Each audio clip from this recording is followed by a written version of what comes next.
Brian, newly promoted to shift foreman, was thrilled about his night shift schedule, which let him attend his son's school events without compromising work. He took advantage of a few days off to work on a small apartment above his garage, creating a peaceful daytime retreat. He was also setting up internet access for the apartment by running a cable and installing an extender in the attic to strengthen the Wi-Fi signal from the house. While working, Brian heard unexpected noises from inside the house. Brenda was supposed to be at work, and their son Tim was visiting her parents, so no one should have been home. Curious, Brian moved toward the noise, which came from their bedroom. He settled above an old air conditioning vent Brenda had complained about before, which he hadn't removed after installing a new one. Peeking through the vent after shifting some insulation, Brian's heart sank as he saw Brenda with another man. Shocked and hurt, he couldn't look away. After a few minutes, he regained his composure, pulled out his phone, and discreetly recorded the scene through the vent. "Does your husband ever satisfy you, or is he lacking?" "I've asked you not to bring up Brian," Brenda objected, but Brian thought her protest sounded feeble. "This isn't about him. He's a good lover and a great father. I'm sure he is. Yet here I am, about to have closeness with you in his bed, and you claim to be content with him. Something doesn't add up." "I don't know why I let you convince me to do this here." Right there. We won't get caught at your place. I'm about to climax," moaned Brenda. The guy on top of Brenda suddenly tensed. They stayed still for a moment before Brian saw him roll off his wife. "See how thrilling it is when we take risks?" Brenda's lover remarked. "Having closeness in my place is good, but doing it in your marital bed takes it up a notch." Brian recognized Brenda's lover as Bill Grant, a driver at the delivery company where they both worked. He had recently gone through a divorce and had a daughter in Tim's class. "That sounds risky," Brenda replied, lacking any real emotion. "You wanted to have love in my bed just to outdo Brian? It's not some kind of competition. For men, it kinda is," Grant chuckled softly. "You're hot, but knowing you're married and I'm with you in your husband's bed makes me feel like I've won. It's a thrill. It wouldn't be so thrilling if Brian caught us. I shouldn't have agreed to this, and it won't happen again. I'm worried about Brian finding out."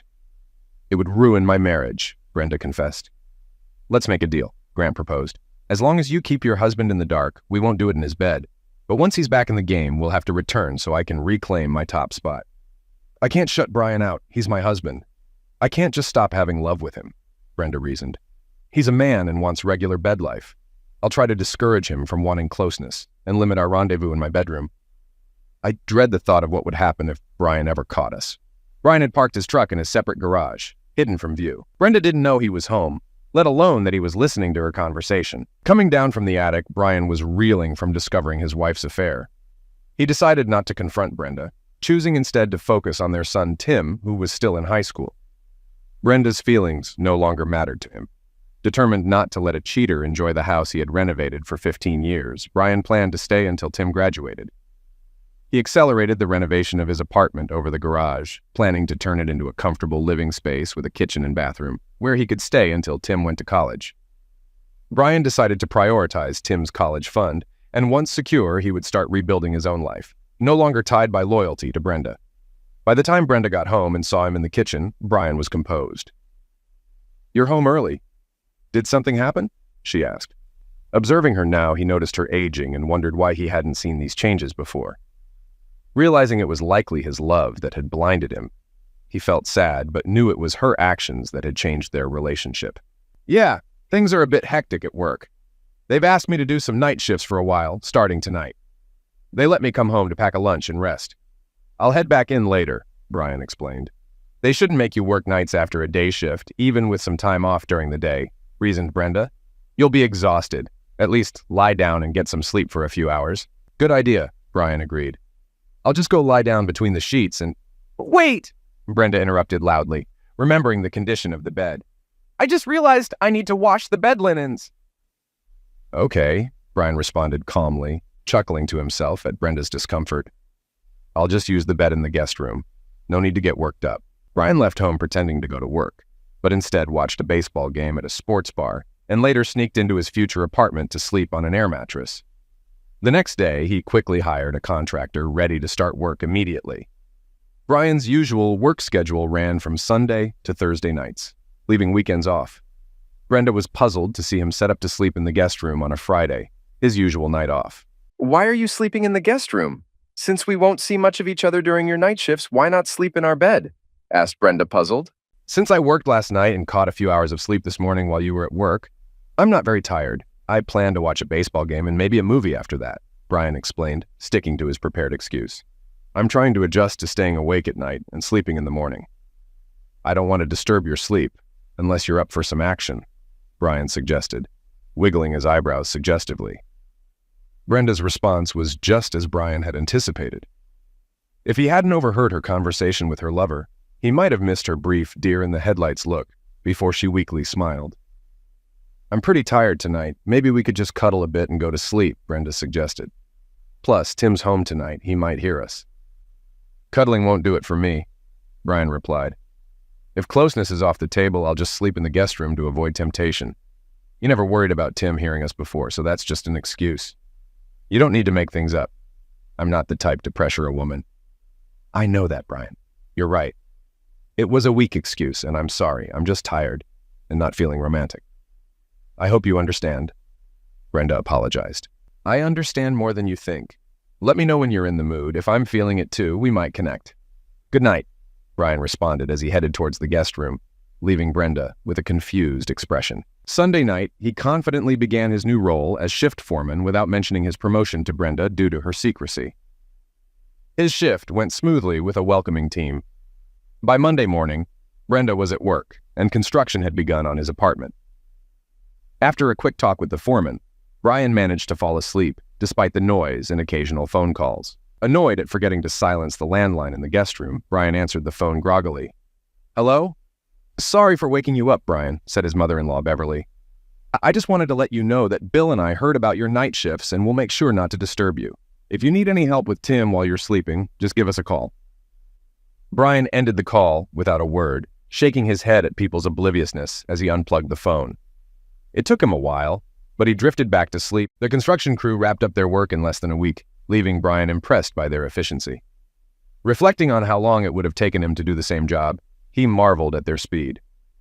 On Friday afternoon, he headed to a furniture store and ordered the essentials for his new space: a king-sized bed, a small kitchen table with 4 chairs, and a compact sofa. Then he visited an appliance store to pick out a large flat-screen TV, a fridge, an oven, and a microwave. By Monday afternoon, his bachelor pad, as he called it, would be all set for him to move in full-time. Brian chuckled at Brenda's puzzled expression when she returned home on Monday to find a crew working around their detached garage. She pulled him aside for an explanation. "I'm having them finish an apartment over the garage," Brian revealed. "I need a quiet space to sleep during the day without interruptions. It's going to be soundproofed and won't even have a landline. With me working nights, I figured it would be easier for everyone if I had my own space." "Not know you're around?" Brenda echoed in surprise. "But you're part of our family. We should know you're here." "I'll still be around for Tim's baseball practices and games, and we'll have dinner together," Brian assured her. "But I mentioned a few days ago about being available for some special time together. Are you asking me to fulfill that tonight?" "You're acting like a real a-hole. Marriage is about more than just closeness. We expect communication, romance, and sharing our thoughts and problems. It's not all about act, you know." "Don't lecture me on marriage," warned Brian. "I put effort into this marriage just like you do. This arrangement will work fine. Just let me know when you want me in bed." "I'm not some object to be serviced," snapped Brenda. "You won't be getting anything until you apologize sincerely, and I expect a nice dinner out as part of that apology, you a-hole." Brian grinned and walked away, leaving Brenda puzzled. While he was making it easy to keep Bill Grant away, Brenda was worried about Brian's behavior. He wasn't his usual self and seemed to be ignoring her, which concerned her. He had always been attentive before. Deciding to give Brian a memorable night once he apologized, Brenda was sure he wouldn't hold out much longer without closeness. She knew he wouldn't lose interest in it. He had always been eager for it since they met. By the next Wednesday, Brian had fully settled into his new apartment. With the upcoming Labor Day weekend, he had 3 nights off. Tim's junior year would begin the following Tuesday. "How would you both like to go to a Diamondbacks game this weekend?" Brian asked at dinner on Thursday. "They're playing the Dodgers, and it's a big series for them." "Seriously? That sounds awesome." "Thanks, Dad," Tim exclaimed. "I'm not a big fan of baseball," complained Brenda. "I'll pass on the game and find something to do at home." "I bet you will," muttered Brian, just loud enough for Brenda to hear. It's settled then. Tim and I will go to the Saturday night game. Wow, I gotta tell Scooter about this, exclaimed Tim. He'll be so jealous. He's a huge Dodger fan and used to live in L.A. Why not invite him to come along, suggested Brian. Watching baseball with friends, especially fellow fans, makes it more fun. I'll call him right now. Thanks, Dad, said Tim eagerly as he dashed off to grab his phone. You really made Tim's day, observed Brenda.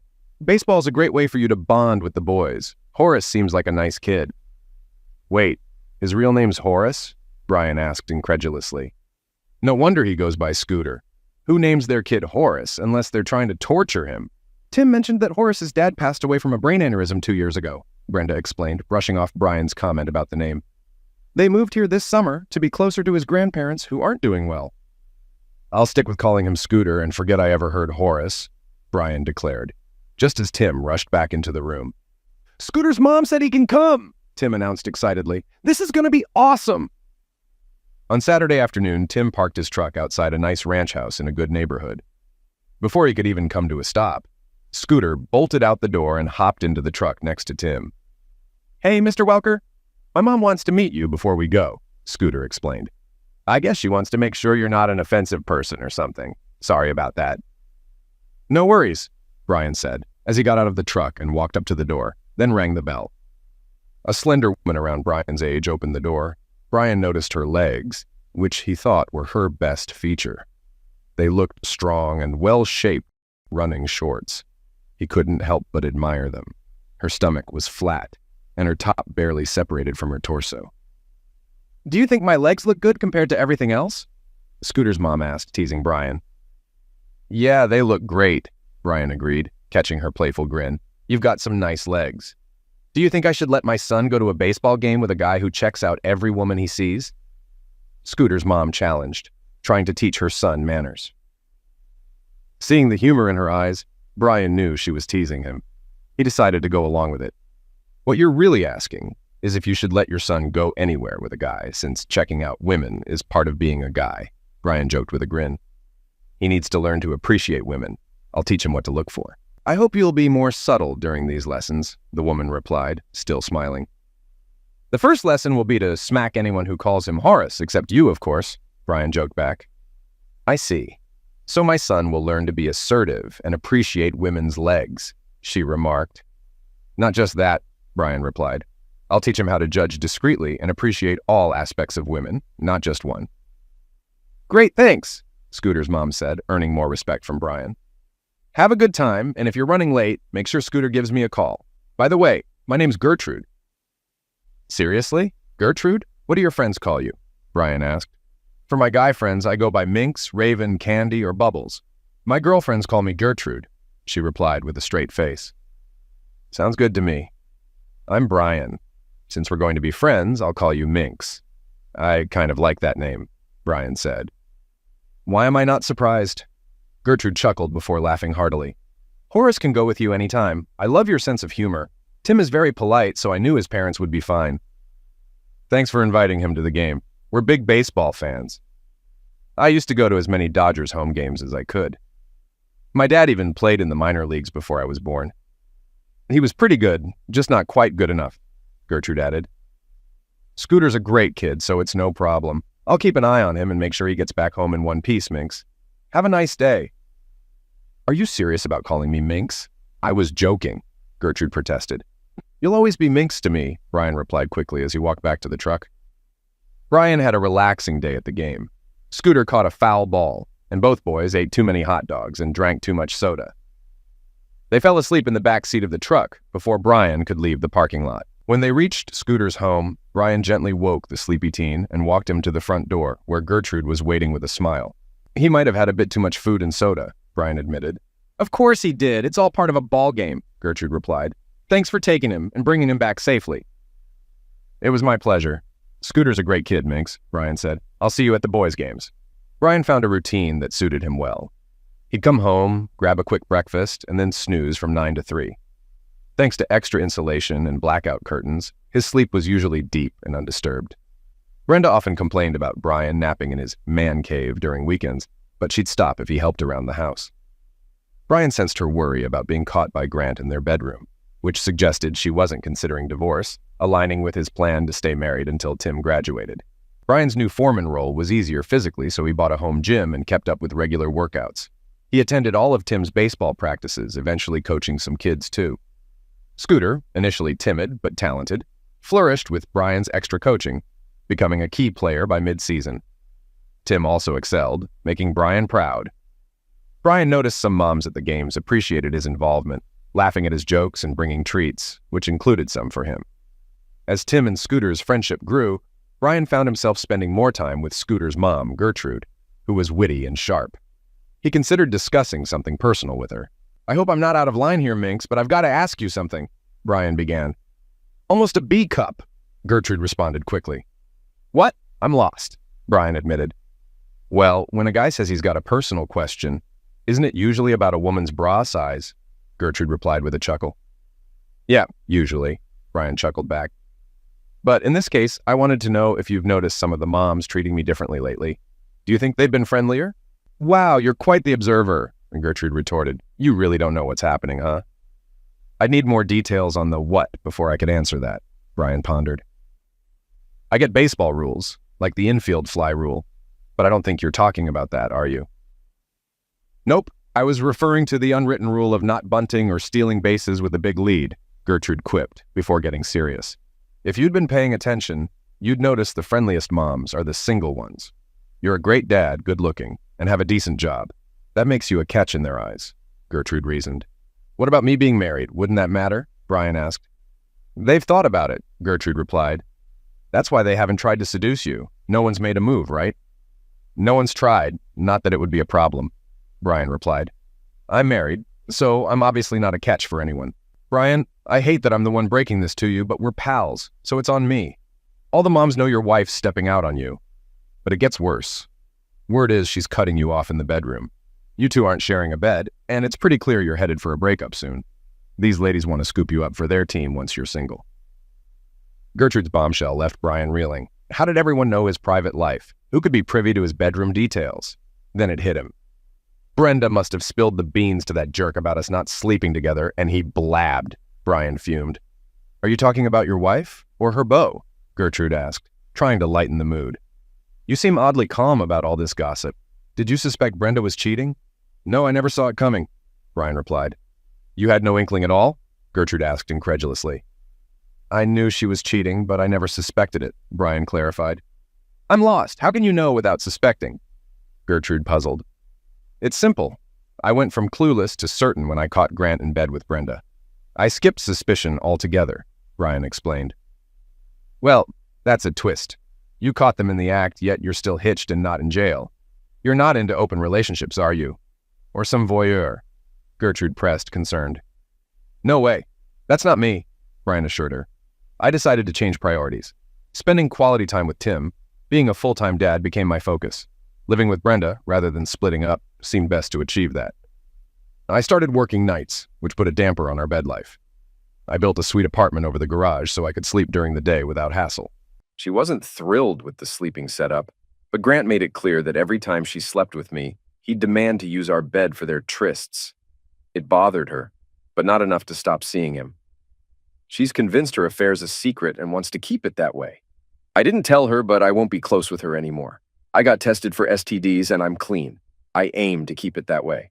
Seriously? You heard that? Gertrude seethed. How could she treat you so poorly? And that guy's a total jerk. All the single moms think you'd be a real catch. I think you're overestimating my appeal. I've never been the heartthrob type. But having a solid job might make me more attractive to some desperate women, Brian suggested. Are you kidding? Look at you. You're handsome, with a beautiful smile, Gertrude pointed out. You're strong, kind, smart, and great with kids. If I weren't so plain and flat-chested, I might have made a move along with my barely there A-cup. I think I better stop talking. Thanks for being straight with me about what folks are saying and thinking, Brian responded, a bit somber. I didn't realize everyone knew about my situation. It's embarrassing. Can't even keep my own wife happy. I feel like a total wimp. You're a good guy who wants to be a good dad to his son. You're tough enough to handle this crap so you can have a solid bond with Tim. And Horace thinks you're pretty cool, Gertrude assured. Who? Brian asked. You must be feeling better if you're teasing me about Horace's name, Gertrude noted with a grin. Minx, you're a great friend. You've kept me from sinking too deep into my own misery. I just hope Tim doesn't catch wind of this, Brian confessed. That ship has either sailed or is getting damn close, Gertrude disclosed. Horace says Tim knows things aren't right at home. You're mostly avoiding his mom. He's bound to pick up on something when so many people are in the know. You know what's on my mind? Gertrude chimed in.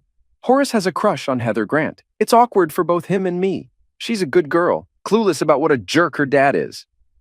I'm just relieved Tim's not chasing after Heather, Brian commented. That'd be a mess. I'll take what I can get. Horace says Tim's eyeing Holly Ingram, which isn't surprising. She's at every game cheering him on, Gertrude said with a grin. Yeah, I've seen her around. Nice kid. I knew her family growing up, Brian recalled. They're good people. 2 nights later, Tim's team played in the district championships. Brian realized he was more nervous than Tim. It didn't help that 3 single moms were vying for his attention. Norma Wilson wore a revealing top, flaunting her ample cleavage. She kept leaning over in front of Brian, catching his eye. Brandy Dorn, in a tight sweater, asked Brian about the team, her curves accentuated. Jillian Patterson was less subtle, pressing her chest against Brian's arm. Gertrude smirked knowingly as she handed him snacks. Brian noticed the 3 women suddenly leave, then heard a familiar voice behind him. I figured I'd join my husband this afternoon to watch our son play. Didn't expect to have to navigate through so many fans to get to him, Brenda remarked a bit loudly. What's happening here, Brian? The game hasn't started yet, but Tim seems solid in batting practice, Brian replied, trying to change the subject. Nice try, Brenda retorted. Why were those women swarming around you like bees to honey? Good thing you're not allergic to silicone. If you're asking me to decipher the female mind, I'm clueless, Brian admitted. I'm even surprised to see you here. My son's in a big game. I'm here to support him. Obviously, other moms are here too. Seems like some of them are more interested in you than in the game, Brenda replied. You've been busy lately, not making it to the games, Brian observed. How'd you manage to break free today? Brenda glanced at Brian, wondering if he was implying something with his mention of her obligations. But she quickly dismissed the thought.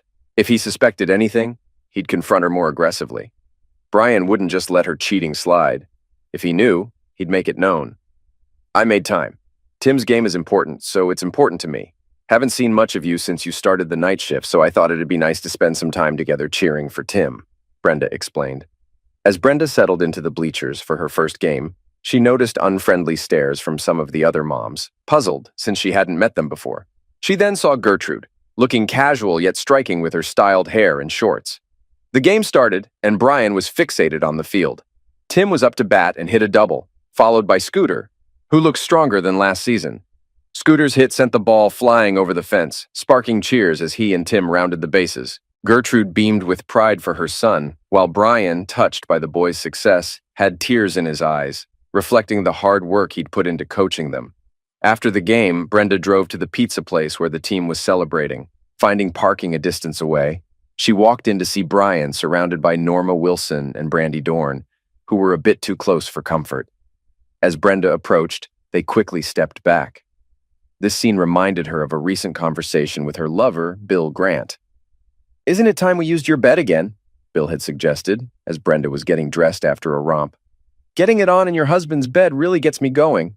But you promised not to until Brian and I did it, Brenda reminded him. I don't want to take the risk. Wait, are you saying you two haven't done it since we last hooked up? Bill asked incredulously. You said you'd keep him on hold until he made a move. He's been on night shifts since then, sleeping in the garage room. You haven't even had a hug since. That's ridiculous, Bill scoffed. He's too young and you're too attractive for him to lose interest. Is he not straight or seeing someone else? He's definitely not gay, Brenda insisted. He's very masculine and loyal. He's just tired from working nights and only joins us for dinner. Weekends, he's busy with yard work and stuff. Grant asserted, any regular guy married to someone as attractive as you wouldn't willingly go without, even with long work hours. He must be messing around. That should make it easier for us to hook up. He's getting his, and I'm getting what used to be his. Brian would never cheat on me, Brenda declared firmly. He takes our marriage vows seriously. He's not the type to sneak around and have some cheap affair. Is that what you're doing? Bill demanded. Well, not exactly. This is just temporary. He's been busy with work and Tim's baseball, so he hasn't been paying much attention to me. I deserve a little fun. I work hard managing the house, cooking meals, and holding down a full-time job, Brenda reasoned. We know this won't last. Bill grinned as he pondered Brenda's explanation. I guess you're right. Let's enjoy it while it lasts. Give me a day when I can have you in your bed. It still turns me on. As Brenda remembered Bill's words, she grew concerned watching the two women flirting with Brian slink away. It was clear he had some attractive women interested in him. She realized she needed to protect her marriage from those women's advances. Then she spotted Gertrude sitting alone. Brenda quickly devised a plan. She put on a friendly smile and sat down beside a surprised Gertrude. It's nice to see you, Gertrude. Horace has become quite the ball player, and he's such a nice kid. You must be proud of him. I am, Gertrude admitted cautiously. Tim is doing great too. Brian's time with them is paying off. He's been a wonderful mentor to Horace. Yeah, sometimes Brian is just too nice, Brenda remarked, seizing the opportunity to make her request. You've probably noticed how those blondes are always hanging around him. I was thinking maybe you could help me out. I know Brian wouldn't stray under normal circumstances, but he's a man, and those women practically throw themselves at him, Brenda explained. How do you think you could help me? Should I spray them with cold water when they get too close? Gertrude joked. I can't make it to most of the games and practices because of work and other commitments, Brenda began carefully. But I trust Brian with you. You're not his type at all. If you could just stick by him when I'm not there, I'd really appreciate it. I'm planning to suggest to Brian that he should stay closer to you and act more attentive, Brenda continued. Those women might back off if they think he's settled on you. I know it might be awkward for you, but it's for a good cause. You could help save our marriage. Let me make sure I understand this, Gertrude replied, incredulous. You're worried that these attractive single mothers might tempt Brian, so you want me to fill in for you at ball games and practices? You think I'm a safe choice because I'm not as flashy? I didn't mean to imply you're dull. I just know Brian. He's less likely to be swayed by you than by some busty ex-cheerleader type, Brenda clarified. You'd be helping him stay faithful. Do you think cheating is unforgivable? Gertrude pondered. Would it be so bad if he fooled around a bit as long as you were still his priority? I hope you're kidding, Brenda replied. I adore my husband, but cheating is a total deal breaker for me. It shatters the marriage contract.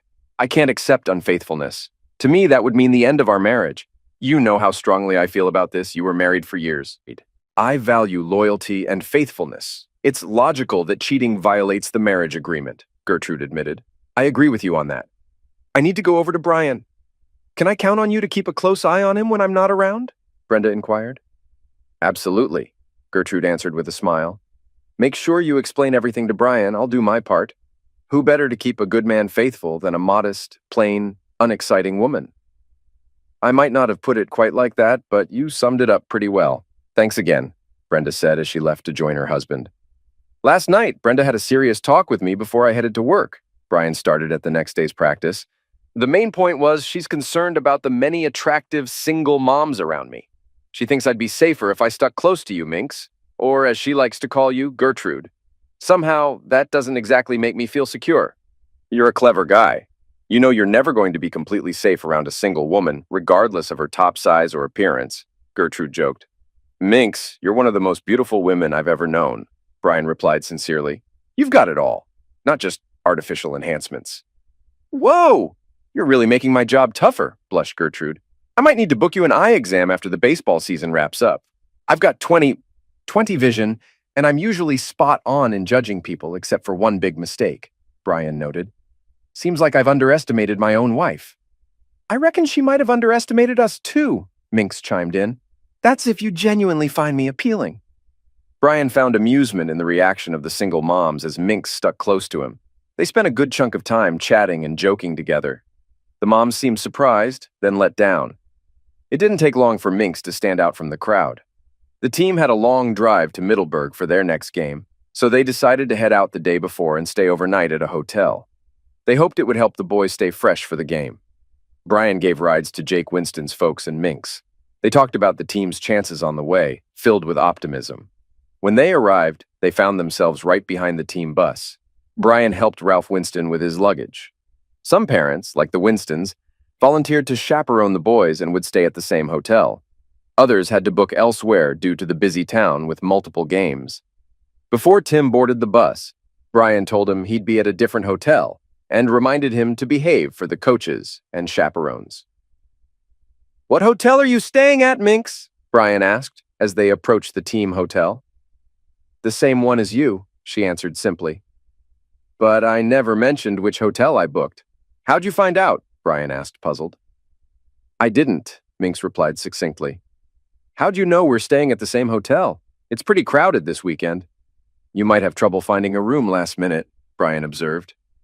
"I'm sure something will work out," Gertrude replied with a wide grin, leaving Brian puzzled.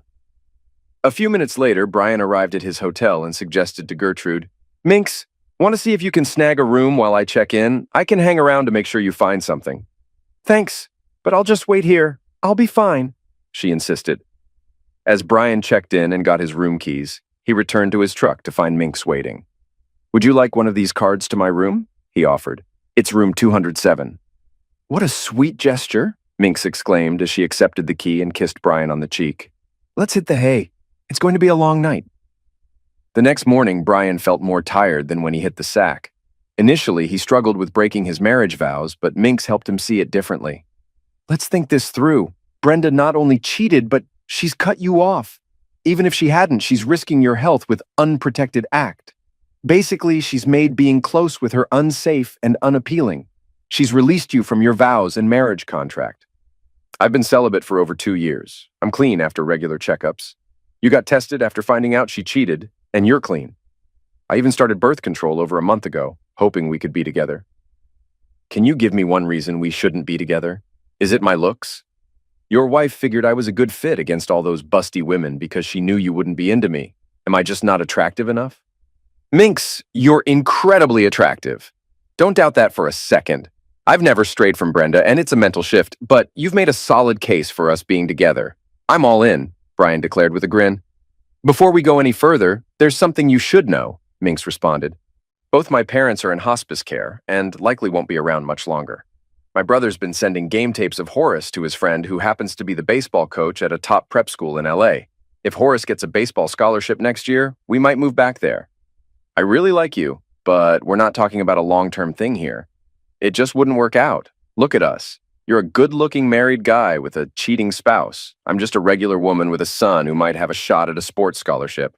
I have to do what's best for Horace," she explained. "That's fantastic news about Scooter," Brian said proudly.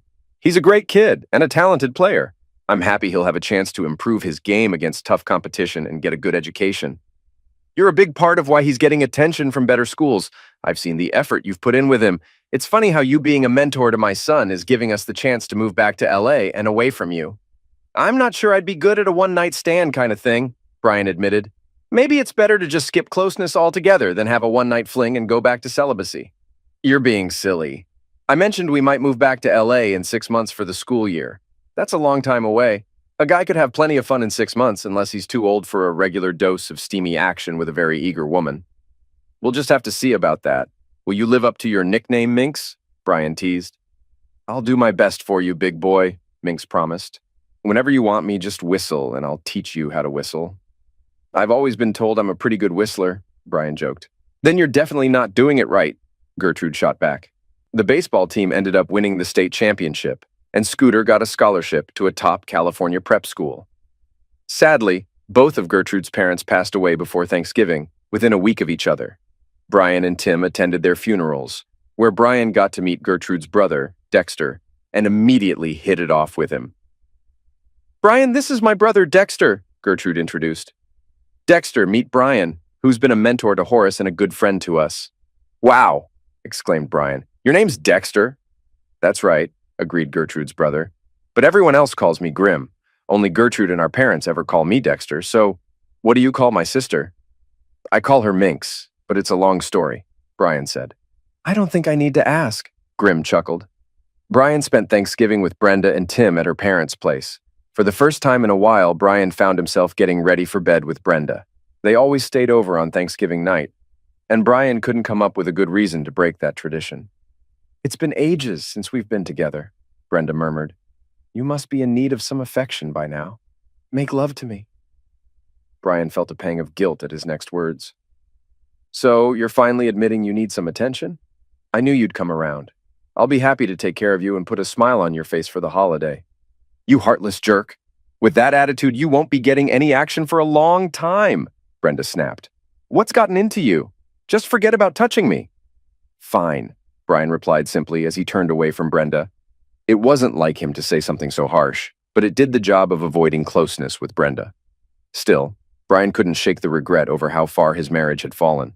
Brenda felt uneasy after Brian's sharp remark, which made it hard for her to fall asleep. As she lay beside him, she pondered whether he was upset because they hadn't been intimate lately, or if he somehow knew about her affair. She realized she needed to have a serious conversation with Bill. She couldn't keep denying Brian closeness, especially after her slip-up about having acted with him in their marital bed, which could raise suspicions and harm their marriage. Brian had a set routine for his night shift. He'd come home, grab a light breakfast, and hit the bed by 9 a.m. Often, he'd wake up around 2 p.m. to find Minx joining him in bed. They'd spend an hour together before she'd head home to be there when Scooter got back from school. With baseball season over, Brian could focus on being fresh and ready when Tim returned from school, after which he'd usually catch a quick nap before heading to work. Overall, the arrangement worked well for both Brian and Minx. One evening in early December, Tim called his dad, Brian, shortly after starting his shift at work. Dad, Scooter and I are hanging out with Heather and Holly in Heather's car. You said we could stay out until midnight since there's no school tomorrow. We've hit a snag. Heather was driving her mom's car, and we've got a flat tire with no spare in the trunk. We're stuck on D Street, and I'm getting a bit worried. I see a few guys by the arcade looking over this way. You're stranded on D Street by the arcade? Dang it, cursed Brian. We'll talk about this later. Is Heather driving that Corolla? Yeah, it's a 2017 Corolla, Tim replied quickly. I'll grab a wheel and tire that fits and head over. Keep your doors locked and call the cops if you run into trouble. Take care of those girls. Brian put his phone away and headed to the production floor.